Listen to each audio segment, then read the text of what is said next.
마지막에 가까워 오고 있으면서 더 흥미로운 이야기로 우리 앞에 나타내고 있습니다.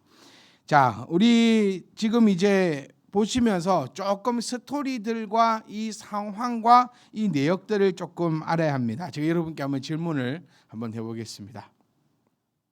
베드로전서는 누가 썼죠?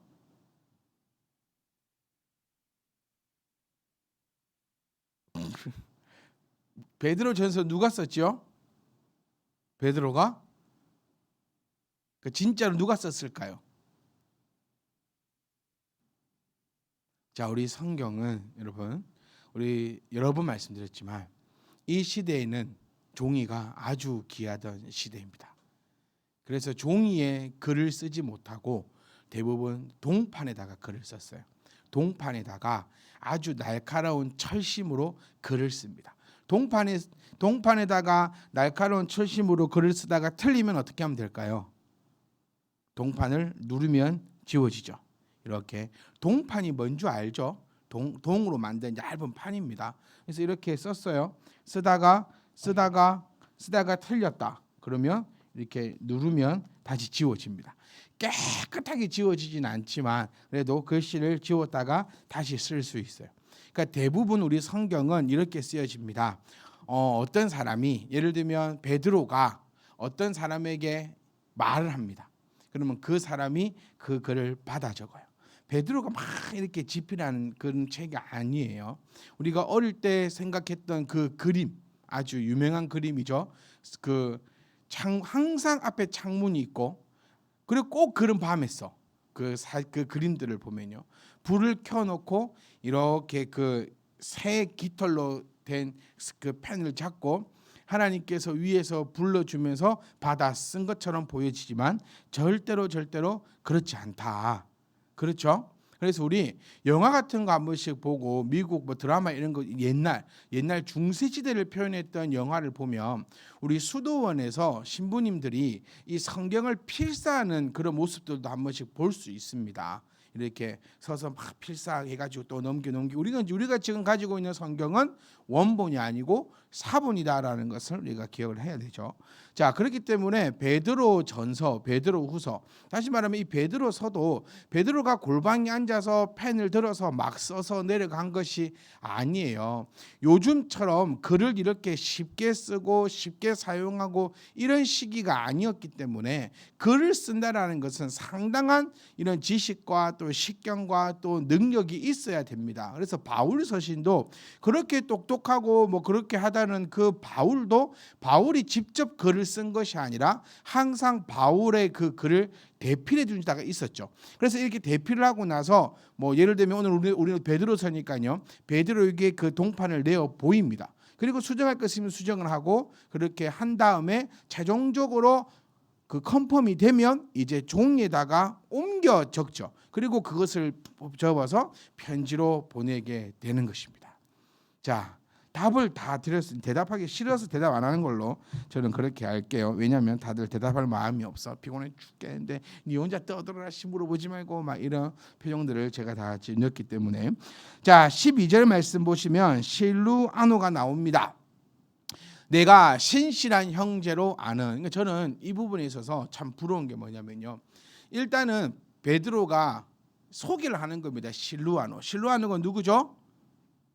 바로 여러분이 알고 있는 신라입니다. 바울과 신라 나올 때, 무덤에서 이 무덤에 갇혔다가 기도 열심히 했더니 무덤이 쫙 열리면 쭉 했던 바울과 신라, 그 신라가 바로 이 실루아노. 그리고 바울 선지서에서도 신라라고 표현될 때도 있고 또 실루아노라고 그렇게 표현될 때도 있습니다. 전도 그 2차 전도 여행 때 바울을 동행했던 자, 바로 이 신라가 이 실루아노입니다.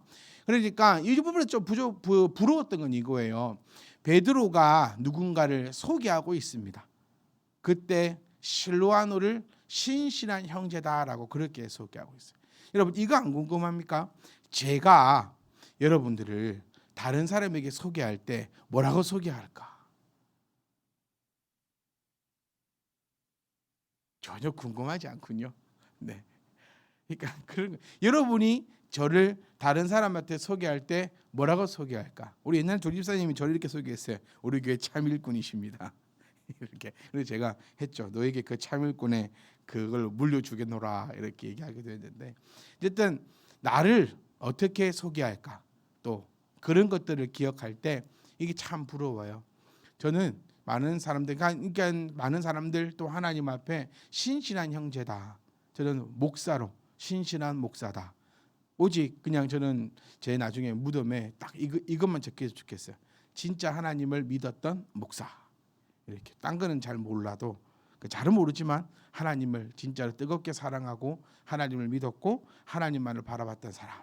이렇게 우리가 불려질 수 있다면 얼마나 좋을까 싶어요. 자, 우리 실루안으로 말미암아 너희에게 간단히 써서 권한다라고 표현되어 있어요. 그러면 12절, 13절, 14절은 누가 적었을까요? 누가요? 이것 때문에 들리겠냐 그 소리가? 누구요? 수홍아, 이거 맞추면 맞힐게. 신라, 빨리 맞추고 싶은가? 왜 큰 소리로 얘기했지만 틀렸습니다. 네, 12절, 13절 아니 이 문맥을 좀 봐봐요. 문맥을 이거 어려운 게 아니에요. 내가 신실한 형제로 아는 실루안으로 말미암아 너희에게 간단히 썼다라고 표현되어 있잖아요. 이것은 지금 11절까지를 얘기하는 겁니다. 지금까지의 모든 글을 실루안으로 말미암아 너희에게 간단히 썼다라고 표현하고 있는 거예요. 그렇다면 12절, 13절, 14절은 베드로가 직접 적은 글입니다. 편지에 맺은 말은 베드로가 직접 적는 거죠. 그러니까 지금 실루안으로는 11절까지 적어줬어요. 여러분 여기서도 우리가 조금만 더 배운 거를 머릿속에서 한번 꺼내 봅시다. 베드로가 글을 쓸 때 1장 1절, 1장 2절 이렇게 쓴 거 아니라 했죠. 베드로는 그냥 쭉 글을 적었고 이후에 70인 역에서 우리가 보기 편할 수 있도록 1장 1절, 2절, 3절, 4절 절을 붙인 겁니다. 그러니까 이 실루아노가 대필했던 데까지는 바로 11절까지 권능이 세세무궁하도록 그에게 있을지어다. 아멘. 이까지 끝난 거예요. 이까지 쓴 겁니다. 그리고 이제 작가의 말이겠죠. 요즘 글로에 보면 맨 마지막 12절, 13절, 14절은 이제 실루아노가 이 글을 써가지고 이제 베드로에게 이렇게 줬겠죠. 자, 베드로 선생님, 자 이렇게 편지를 썼습니다. 이렇게 보십시오라고 했겠죠. 그때 베드로가 이제 끝말을 내가 신실한 형제로 아는 실루안으로 말미암아 너희에게 이렇게 편지를 썼어. 그리고 이것을 내가 너희에게 권하고 있어. 이 얘기입니다. 그러니까 지금까지는 실루아노가 대필했다라는 것을 나타내어 주고 있는 아주 귀중한 자료 중에 또 자료가 되는 것입니다. 자, 그리고 여기서 보면 신실한 형제에 해당하는 이 단어를 한번 살펴보면요, 조금 정관사로 이렇게 되어 있는 조금 어려운 말인데 이것을 어떻게 표현하면 되냐면 이미 편지를 받는 사람들도 실루아노를 알고 있다라는 것을 우리는 알 수 있어요. 그러니까 한글 성경 이걸 봐가지고는 알 수가 없는데 내가 신실한 형제 여기에 쓰여진 단어의 그런 성분들이 정관사로 쓰여지면서 이미 너도 알고 있는 사람이라는 뜻이 되는 거예요. 이거 이해하시겠죠? 이해 못하실까? 하여튼 이해하실 거라 저는 생각합니다. 그러니까 제가 여러분들에게 편지를 한번 써본다고 생각을 해볼게요. 편지를 쓰는데 대피를 시키는 거죠. 제가 은지 간사님한테 대피를 시킨 겁니다. 그럼 여러분들은 은지 간사를 다 알고 있잖아요. 그 의미가 되는 거예요. 이미 알고 있는 실루아노 이렇게 되는 것입니다. 자, 그래서 이 부분만 우리가 표현해 보면 지금까지의 모든 글들은 실루아노가 적었고 이제 12절 이렇게 적는데 이제 중요한 부분이죠. 권하는데 지금까지 권하는 내용이었습니다. 권한다라는 말을 우리 국문학적으로 따져보면 명령문입니다. 설명문이 아니고 기행문도 아니고 명령문이에요. 명령하는 거. 너희는 이렇게 해야 한다라고 명령하는 것이죠. 이 명령하는 것을 분명히 앞에 얘기하고 있죠. 간단히 썼다라는 겁니다. 간단히 썼다. 그리고 이것이 하나님의 참된 은혜임을 증언한다. 이 부분이 참 재밌는 부분 중에 하나고 되게 좋은 꼭 필요한 것 중에 하나입니다. 이게 무슨 표현이냐면 지금까지 썼잖아요, 글을. 이 글을 쓴 것은 내가 내 생각과 내 뜻과 내 힘과 내 노력으로 적은 글이 아니고 하나님의 은혜로 되었다라는 그 표현인 거죠. 그러니까 지금까지의 글들은 모두가 다 하나님의 말씀이다. 하나님께서 주시는 그 은혜다라는 것을 한 번 더 도장을 딱 찍으면서 이것은 베드로의 글로 받을 것이 아니라 하나님의 그 은혜로 작성된 하나님의 말씀으로 받고 너희는 그 말씀을 지켜 행할 때에 우리는 비로소 그리스도인이라는 그 칭함을 감당할 수 있다라는 그 뜻으로 우리가 이해하시고 받으셔야 합니다. 그러니 사랑하는 성도 여러분, 그리스도인이라는 제가 언젠가 한번 말씀을 드렸던 것 같아요. 그 이름의 무거움을 우리는 감당해야 하고 그 이름을 무겁게 여겨야 합니다. 그리스도인, 세상과 구별되고 세상과 분별된 자들이다라는 그 표현인 거죠. 그러니까 우리는 여러분 세상 사람들 다 피곤합니다. 세상 사람들 다 힘들고 세상 사람들 다 어렵고 어려운 가운데 살아가고 있습니다. 그 가운데 똑같이 넘어지고 쓰러지고 그런 자들은 구분되었다라고 말할 수가 없다라는 거죠. 구분된 자라 하는 것은 피곤하고 힘들어도 우리가 주님 앞에 나아가는 겁니다. 그게 그리스도인이에요. 그러니까 우리가 조금 착각을 벗어버리면 좋은 것이 나는 세상 사람, 그러니까 요 사람하고 나하고 똑같은 일을 했다. 그럼 이 사람은 피곤한데 나는 예수를 믿으니까 안 피곤하다? 그건 아닌 거죠. 이 사람도 피곤하고 나도 피곤합니다. 그런데 이때 우리가 이제 은혜임을 기억하고 은혜를 사모할 수 있는 것은 그러니까 이런 좀 생각도 좀 가져보세요. 요 사람은 요걸 사람이라 해봅시다. 요 사람은 예배를 안 드려. 왜? 피곤해서. 그런데 나는 피곤한 몸을 이끌고도 예배를 드려요. 그럼 기대가 안 되지 않냐고요. 이런 맛에 예배를 드리고 이런 맛에 기도를 하는 겁니다. 제가 이 표현을 너무 많이 자주 하는 것 같아요. 기회가 있다라는, 기회가 왔다라는 거죠. 지금 많은 성도들이요 예배하지 않고 기도하지 않습니다. 그럴 때 내가 기도한다면 내가 기회를 잡는 거예요. 이 사람은 지금 누워 있어요. 이 사람은 지금 자빠져 있어요. 이 사람은 지금 쉬고 있어요. 이 사람은 기도하지 않고 신앙 고백을 하지 않으며 전도하지 않고 말씀대로 살아가고 있지 않습니다. 그럴 때 나는 기도하고 매일같이 신앙을 고백하며 하나님 말씀을 증거한다. 그럴 때 나는 바로 그 무게감을 감당하고 그 무게를 지고 가는, 그 무게를 이고 가는 정말 멋진 그리스도인이다라고 칭함을 받을 수가 있다니까요. 그러니까 가장 안타까운 자들이 제가 늘 말씀드려요. 교회에 나와서 앉아 있다가 가는 사람들이 제일 안타까운 사람들입니다. 우리는 기회를 잡아야 합니다. 지금 바로 그 기회가 왔다는 것을 기억하시고 우리가 지금까지 베드로 전서를 한번 쭉 살펴보았어요. 당장에 기회가 나지 않습니다. 지금까지 내가 뭘 했지? 어떤 걸 들었지? 기회가 나지 않을 거예요. 그런데 제가 자주 하는 표현이 있죠. 내 마음에 담아두었다면 나에게 필요한 그 순간에 그것이 튀어나오고 그것이 나를 분명히 이끌고 갈 것입니다. 우리 조만간에 다시 베드로 전서를 한번 읽어보실 겁니다. 그 읽어볼 때에 저의 목소리가 여러분 귓가에 아마 진짜 들릴 거라니까요. 그리고 그 필요할 때 또 있어야 할 때 그것이 나를 쏙쏙쏙쏙 끌고 나간다라는 것입니다. 이때 그렇게 생각하는 성도들에게 도장을 꽉 찍어주는 것이 바로 오늘 참된 은혜임을 증언하오니 너희는 이 은혜에 어떻게 서라? 굳게 서라. 이 베드로가 참 자주 하는 표현 중에 하나입니다. 굳게 서라. 굳게 서라.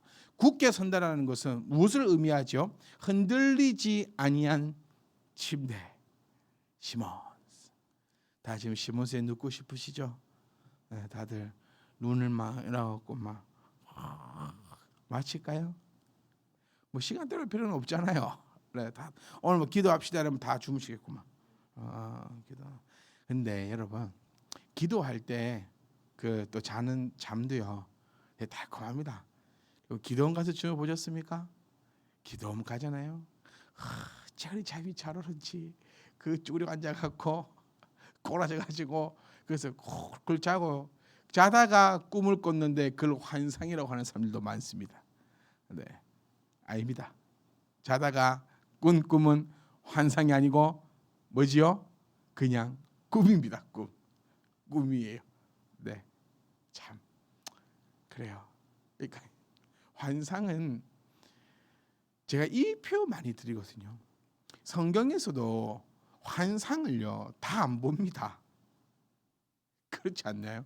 여러분이 알고 있는 환상을 본 사람 최근래 성경에서요.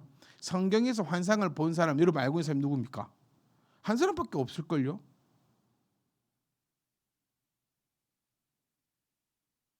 누가 환상을 보죠? 성경에서? 네? 야곱이요? 아니 신약에서. 신약에서.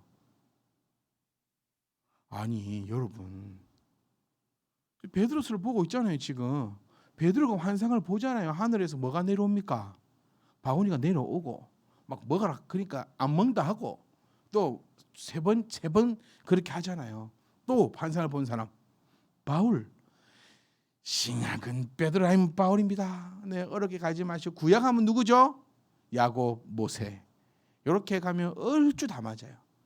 자, 제가 이렇게 말했다 얘는 몰면 한번 맞은 적이 있는데 환상을 봤다. 나만 봐도 당신이 바울과 같지는 않아. 네, 환상은 아무나 보는 게 아닙니다. 제가 오늘 밤에 잠을 자는데 막 꿈을 막 꿔요. 환상일까요? 꿈입니다. 꿈.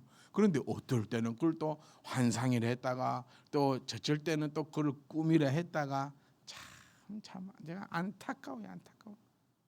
꿈도 여러분 조정이 가능합니다. 오늘 잠자기 전에 꾸고 싶은 꿈을 한 1000번만 외쳐보고 자세요. 우리 아들이 1등하는 꿈, 우리 아들이 1등하는 꿈, 이거 1000번만 간절히 바라고 자면 이거 꿈이 꾸어집니다. 네, 그런 거예요. 그래서 장사하는 사람들은 돈 많이 버는 꿈 꾸고, 저도 여러분 우리 교회가 꽉 차는 꿈을 안 꿔봤겠습니까? 제가 오늘 꿈을 꿨는데 우리 교회 자리가 없는 거예요. 그리고 제가 집에 가pus어요. 자리가 없어가지고. 아니 진짜 꿈에서 이거 환상입니까? 아니라는 거예요. 이런 것들을 뭐하다 환상 얘기가 나오지? 여러분 계속 주무시니까 제가 계속 안 재우려고 뻘소리만 하잖아요. 지금 뻘소리는 아니었는데 환상. 하여튼간에 자 너희는 이 은혜에 굳게 서라. 굳게 선다라는 것은 흔들리지 않는 침대 시몬스까지 가가지고 꿈은 환상이 아닙니다. 여러분은 그러니까 이런 표현 있죠. 나는 욥처럼 모든 사람들에게 의인의 칭함받지 못하니까 뭐는 없어, 고난은 없어. 이거는 또 철들같이 믿어요. 근데 여러분 또 이 표현 드리고 싶어요. 여러분이 베드로 같습니까? 여러분이 바울 같아요? 그건 아니면서 왜 내가 꾸는 꿈은 환상이라고 얘기할까? 환상은 아무나 꾸는 것이야. 환상은 꿈이 아닙니다. 환상은 꿈이 아닙니다.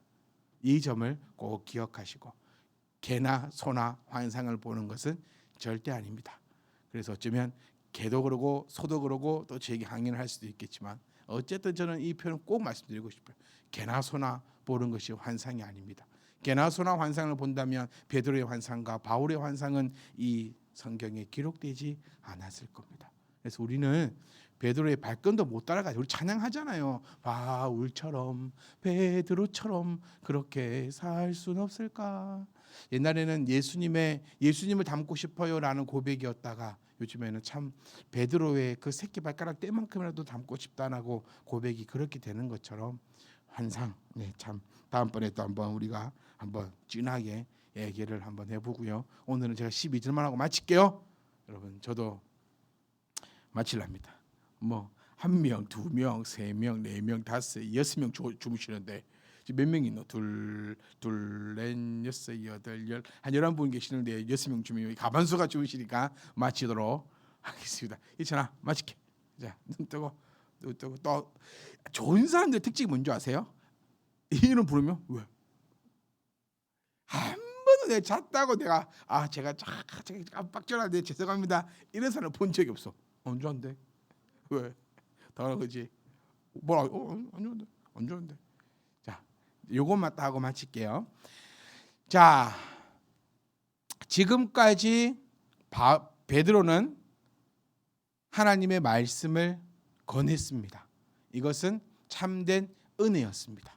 그렇기에 하나님의 말씀이고 우리는 이 말씀 안에서, 그러니까 이 은혜에 굳게 선다라는 것인데, 그것은 좌로나 우로나 치우치지 않는다라는 거죠. 굳게 선다라는 것은 흔들리지 않는다라는 거예요. 우리 신앙을 돌아봐야 됩니다, 여러분. 베드로서를 받을 만한 그 믿음의 조건인가도 우리가 한번 살펴보아야 합니다. 요거에 조금 흔들리고 저거에 조금 흔들리고 뭐 돈에 흔들리고 명예에 흔들리고 건강에 흔들리고 요거에 흔들리고 그렇게 흔들려서는 안 된다라는 표현이에요. 굳게 서라. 너희는 이 은혜, 즉 지금까지 너희에게 함께 나누었던 이 은혜에 굳게 서야 하고, 또 굳게 설 때에 그리스도인이다라고 칭함을 받을 수 있다라고 베드로는 우리에게 강력하게 말하고 있습니다.